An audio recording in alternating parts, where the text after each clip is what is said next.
반갑습니다. 77입니다.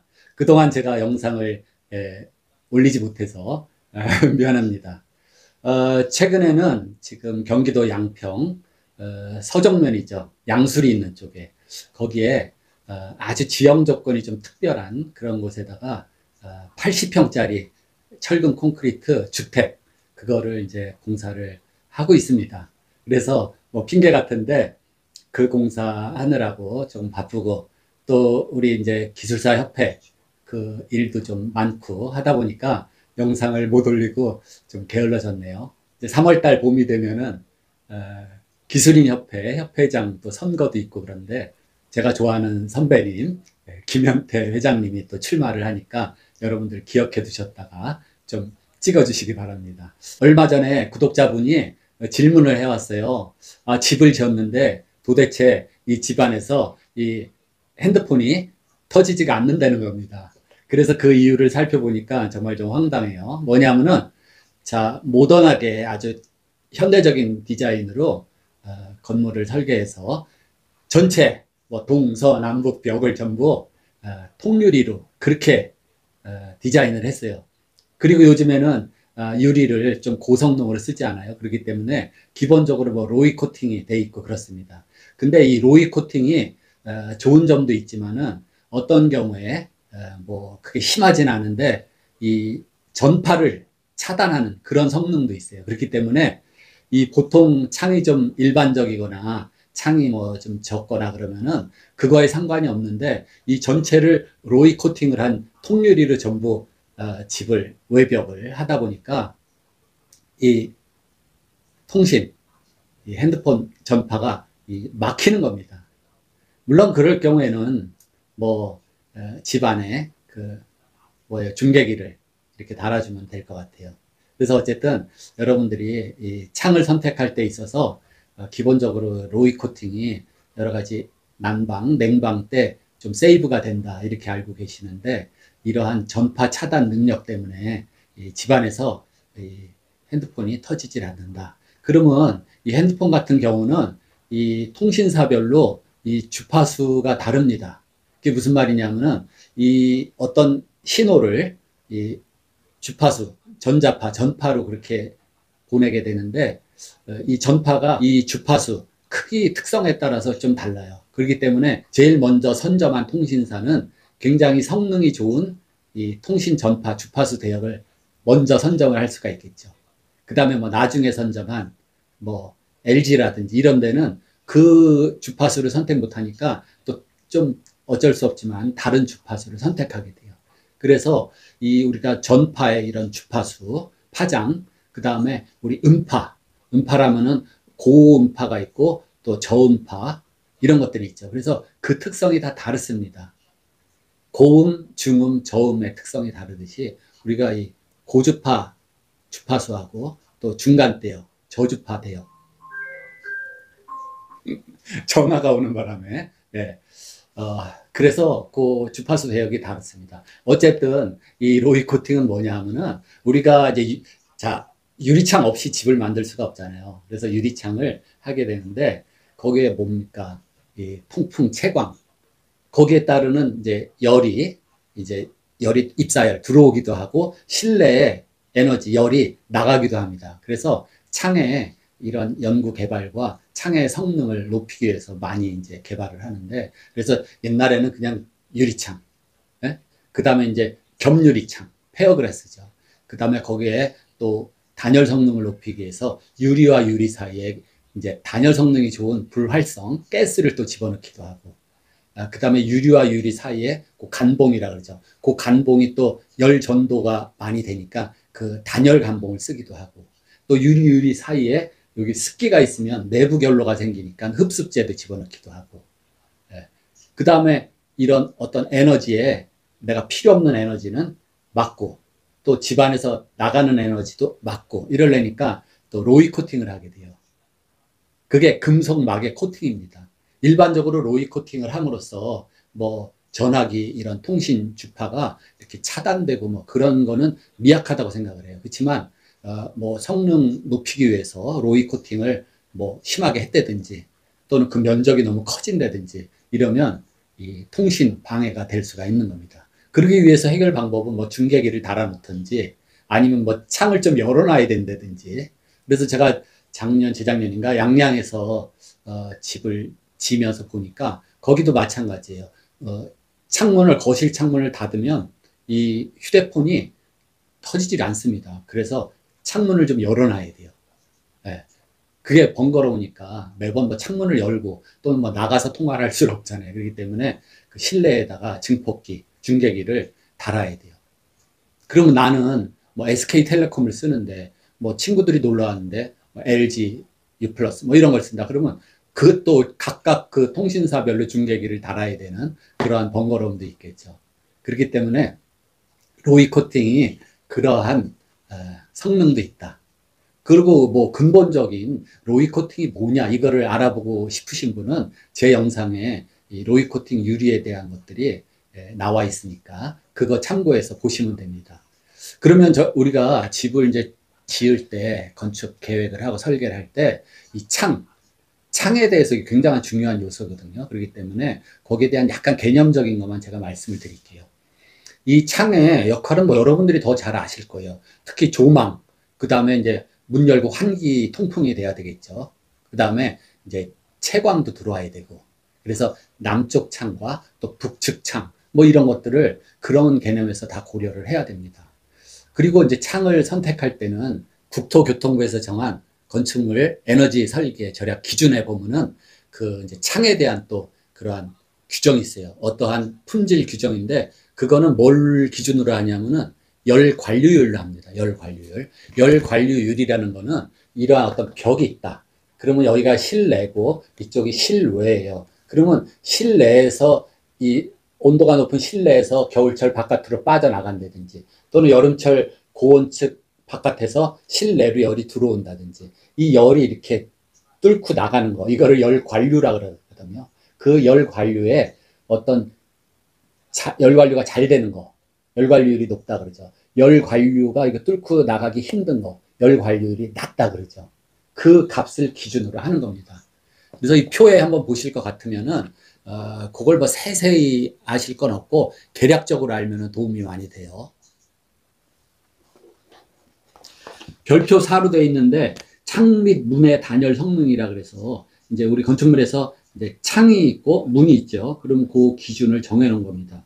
맨 위에 보면은 창 및 문의 종류라 그랬는데 거기서 창틀, 문틀 종류를 또 나눠 놨어요. 그러면 크게 두 가지로 나눴는데 하나는 금속재 창틀이다. 또 하나는 플라스틱 또는 목재로 된 창틀이다. 이렇게 두 가지로 나눠 놨어요.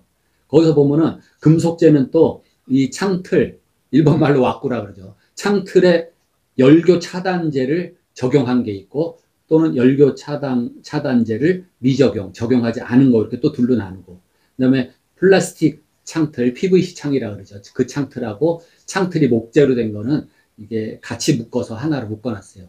그러면 요 두 가지가 어떻게 틀리냐면은 이 금속재는 열 전도, 열 관류가 아니라 열 전도율이 높아요. 그리고 플라스틱이나 목재는 열 전도율이 금속재보다 좀 낮다. 그래서 그렇게 따로 묶어놨죠. 그러면 이 표에서 보면은 당연히 금속재가 성능이 안 좋다. 말하자면 열 관류율이 굉장히 크다.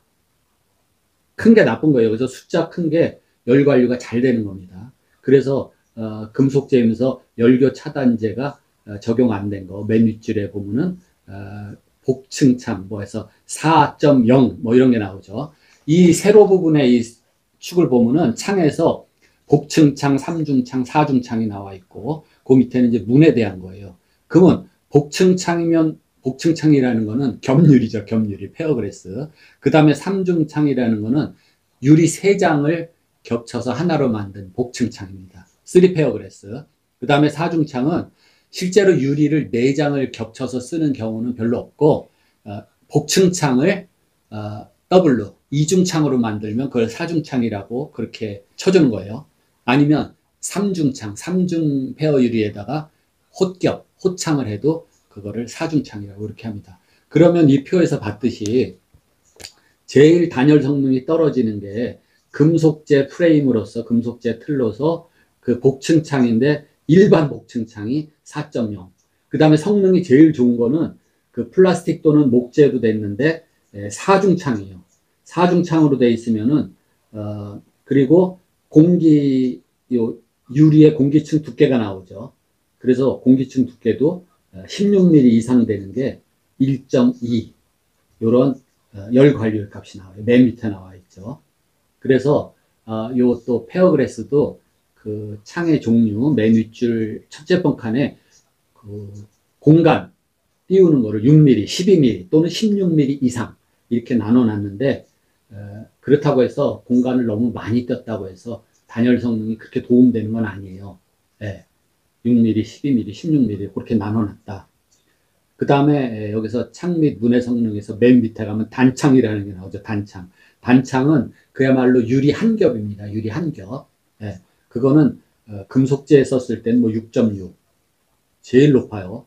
예, 단열 성능이 제일 높다는 게 뭐냐면 제일 안 좋다. 6.6이나 열 관리율 값이 나오죠. 예, 그거를 똑같은 홑겹 유리를 플라스틱 또는 목재에다 꼈을 때는 5.3 뭐 이렇게 나오는데 그래서 이 표를 보시면은 어떤 거를 골라야 유리하겠구나. 예? 프레임은 플라스틱 또는 목재를 하는 게 낫겠고 그 다음에 알곤 주입을 하고 그다음 로이 코팅을 하는 게 좋겠구나. 여기서 로이 코팅도 뭐 소프트 코팅이 있고 하드 코팅이 있고 뭐 이렇게 다 나눠놨어요. 그거는 제 영상 로이 유리 그 편에서 보시면 좋을 것 같아요. 그리고 이제 창 면적 비율이라는 것도 따져요. 그러면 어떤 외벽 면에서 외벽 전체 면적에서 창이 차지하는 그 면적 비율, 그거를 창 면적비라 그러거든요. 그렇기 때문에 창 면적비가 크면 클수록 어떠한 조망이라든지 채광, 그건 좋을 수가 있지만은 그런 에너지 세이브에서는 굉장히 불리합니다. 그건 왜 그래요? 우리가 외벽에 대한 단열 기준이 있고 지금 표에서 봤듯이 창에 대한 단열 기준이 있어요.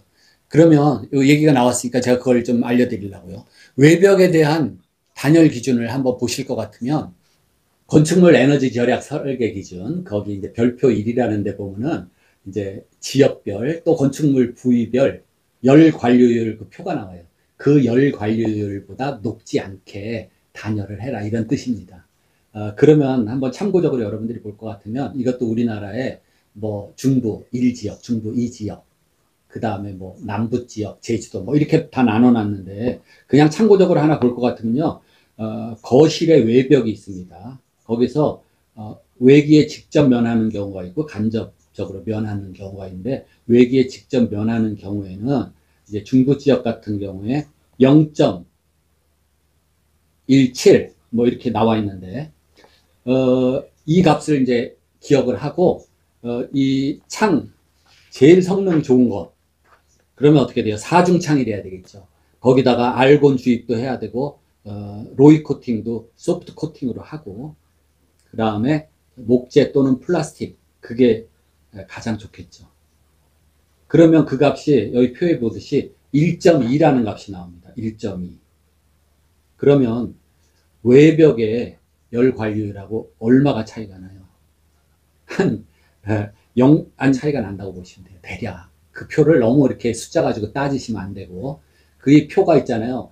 이 또 해가 이렇게 지나면서 자꾸 에너지에 대한 그 중요성 때문에 강화가 돼요. 그래서 이 표 열 관리 숫자가 조금씩 바뀌는데 어쨌든 제가 하고 싶은 얘기는 고성능 창을 끼웠을 때 하고 일반적인 외벽의 이 단열, 열 관리율하고 비교해 봤을 때 한 10배가 차이가 난다. 10배. 예. 그러면 창을 크게 하면 클수록 창은 10배 정도 열에 대해서 불리하니까 그런 점에서 에너지 세이브 하는 면에서 불리하다. 이런 건 또 알아두셔야 돼요.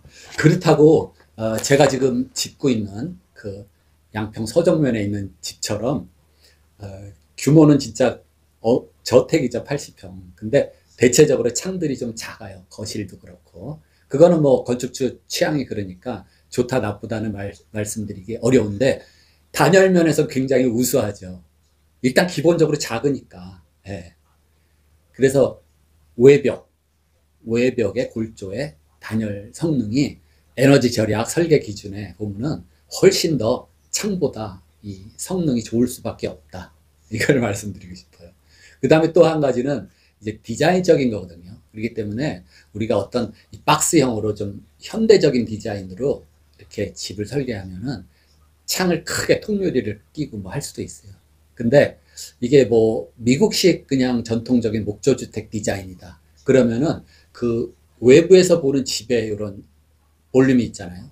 그럼 어떤 외벽면에 대해서 그 창의 크기가 좀 비례가 맞아야 된다. 예? 외벽 면적에 대해서 창을 너무 크게 끼면은 아 이거 밸런스가 안 맞는다 이건 조화가 안 된다.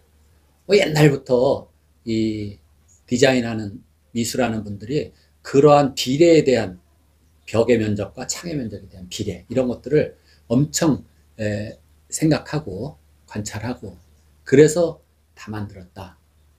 창의 크기가 정해졌다. 이것도 영향이 있는 겁니다.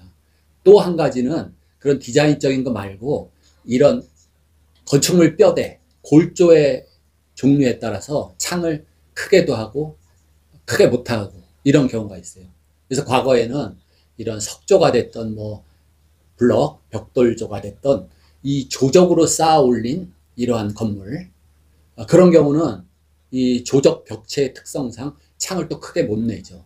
특히 가로로 긴 창은 만들기가 힘듭니다. 구조적으로.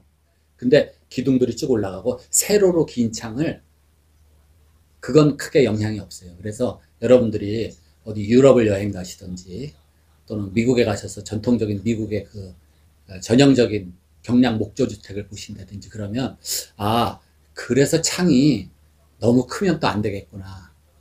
반면에 철골조라든지 뭐 콘크리트조로 만든 그러한 이 건물은 이 뼈대 강성이 좋기 때문에 창을 뭐 그냥 가로로 긴 창을 크게 뚫어도 되고 뭐 세로로 뚫어도 되고 아니면 기둥 부분만 남기고 그냥 전체 그냥 커튼월식으로 창으로 해도 되고 이렇습니다.